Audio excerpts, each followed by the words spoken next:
Well, hello, welcome to I Love Gay today, sponsored by GayRealEstate.com. And we are back in South Florida and Fort Lauderdale to be exact. And we are here with Joe Bilancio. How are you? Great. Thanks for having me. Good to be here and welcome to all the audience. Well, we love what you're doing. You're the programmer and you're the one who decides all things as far as what we see at the OUTshine Film Festival, correct? Yeah, sort of. I'm glad you mentioned the one who decides all of the things you see, because there's so much more that goes on that I don't necessarily have control of. But that's fine. We work together and it works. So we're very excited to welcome people to the festival. Yeah, but this is a festival that's been going on for many years, but because it started as just the Miami LGBT Film Festival, which a lot of us older folks we just kind of remember being a part of, and but it's kind of Outshine has kind of grown from all that, right? Yeah, it has. And we've had many, sort of versions of what we do now. It was Miami. At one point it was Miami and Fort Lauderdale where we did them together. And then we said, it really is its own market. Fort Lauderdale is very different than Miami, not only the people, but sort of their likes and their dislikes. And so we decided to make a complete separate festival, which is a little crazy. We do two, most big markets have one major festival and we have two because they really are the same in just different locations. But we found that this is the way that works. We think eventually we might sort of go back to sort of creating this combined festival because it really does have some merits. But again, we'll continue to remain, sort of focused on each as an individual market because they really are. Yeah, and from a personal point of view, I think it's a great idea. I mean, I've been to Miami and Fort Lauderdale for many times over the last like even 20 years or so, and they really do have that distinction. But in addition, there's just so many LGBT people there, so you've got a huge market. So it seems like two can work in places like that. Absolutely. And Fort Lauderdale, for those who may not know, really is a very small, close-knit, there are non-gay people there, but you don't really recognize them because it is so focused on the gays, which is great. We love that. Miami is sort of more integral to the, the Latin society and society in general. Not that you don't see us, and we are everywhere, but it does sort of create a different vibe, if you will. Yeah.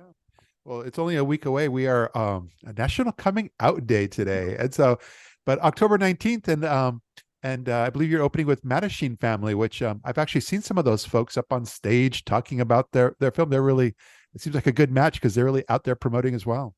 It is, and I love this film, and you'll hear me say that a lot about all of our films, but I really love it because it really is very inclusive. Quite often you have these films that feel like they need to be inclusive, so they'll throw a trans character in, they'll throw a lesbian character in, who really is doing nothing to advance the plot. They're just like, oh, I think I need to do that. Yeah. Here they're really integrated. A lesbian couple raising a kid, the main characters wanting to raise a kid, and it's not this yippee skippy like, oh, well, it's going to be great. It really is real. It's the foibles and the things that we were never able to do. Now we get the opportunity to do it, but do we want to do it?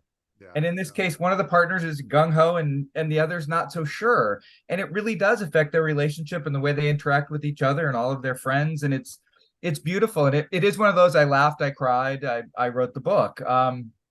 It's just a really great inclusive way to sort of start the festival. Our opening night, we have a gala afterwards. It just sort of says, hey, we're here, you're going to be spending 11 days with us, hope you like us, and gives everybody sort of the opportunity to sort of relax and ease into the festival. And it's a really fun night. We have people from the film coming, and it's just a sort of a great way, not only the film itself, but just the event is a great way to sort of start Yeah.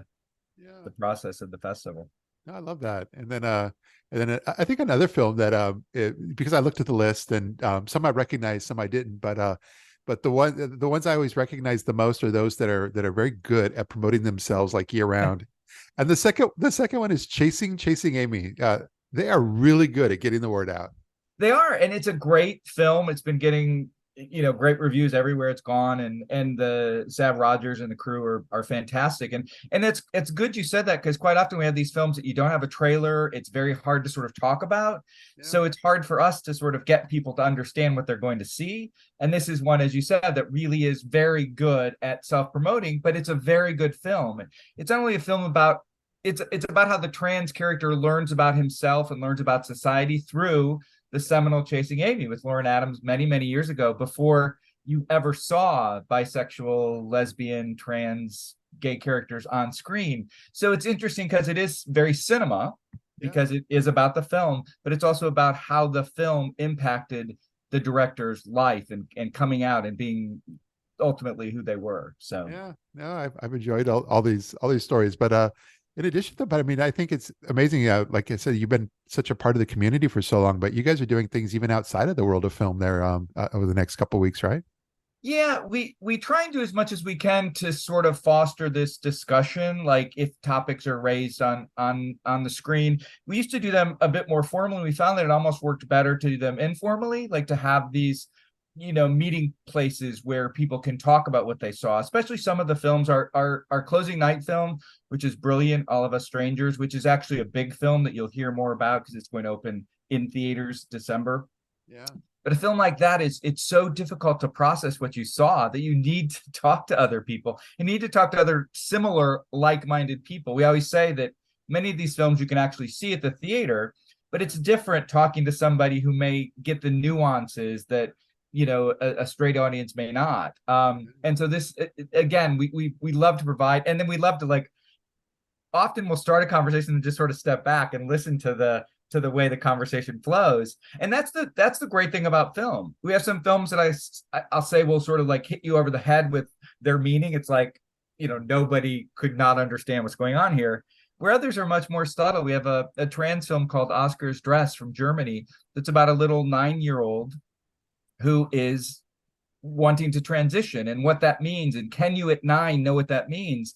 But it's done just in such a delightful, sort of carefree, it is what it is sort of way that I think a lot of times these films are even more accessible to people who may not understand us and what we do. Yeah. And you mentioned community, and that's why we're here. We're sort of known throughout the world. We get great reviews for what we do, who we do it with, the types of films we have, but we're still a community focused and a community based event, and we try and really support and uplift our community through film as much as we can. Yeah. Well, tell me something that I saw but didn't see much on OUTshine After Dark. What's that about? Sounds spooky, and in some It ways it does. is. Uh, One of the things about a festival is sort of knowing your audience, Yeah. and we always did these later night films. And when I say that, in Fort Lauderdale, the late afternoons, the early evenings tend to be our prime market, and that's where all our big films go, and that we get our big audiences. And then after that, be it, do they go out, but they just don't come to the movie. So what we try to do is reach an audience that we know loves film, but doesn't always have the ability to see things about themselves on screen. So, horror, wacky comedies.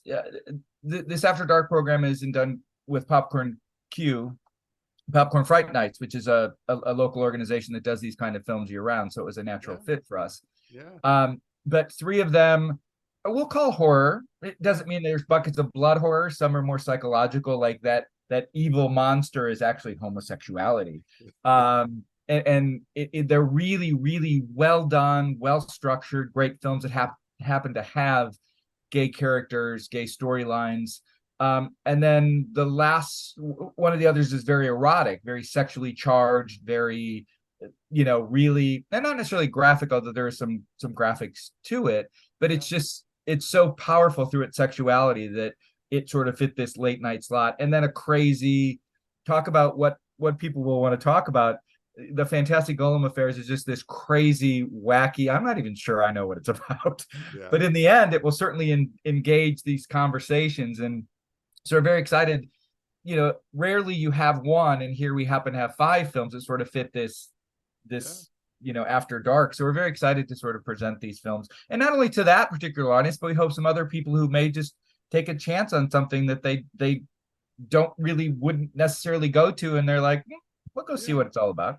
I love that. Well, this is fantastic. And when we post all this, we're going to make sure all the links to everything and your social media and so forth are going to be there so that folks can check out the programming, figure out how to buy a ticket, all of it. So it's all there. We'd love to see you. We always say that we put the fest in festival. It's not just about films, although for us that really is, or the crux of what we do. But as you mentioned, it's community. It's getting people together. It's having parties. It's giving people the opportunity to talk about things that are important to them that films sort of engender in them. So we're, the more the merrier. Come on out.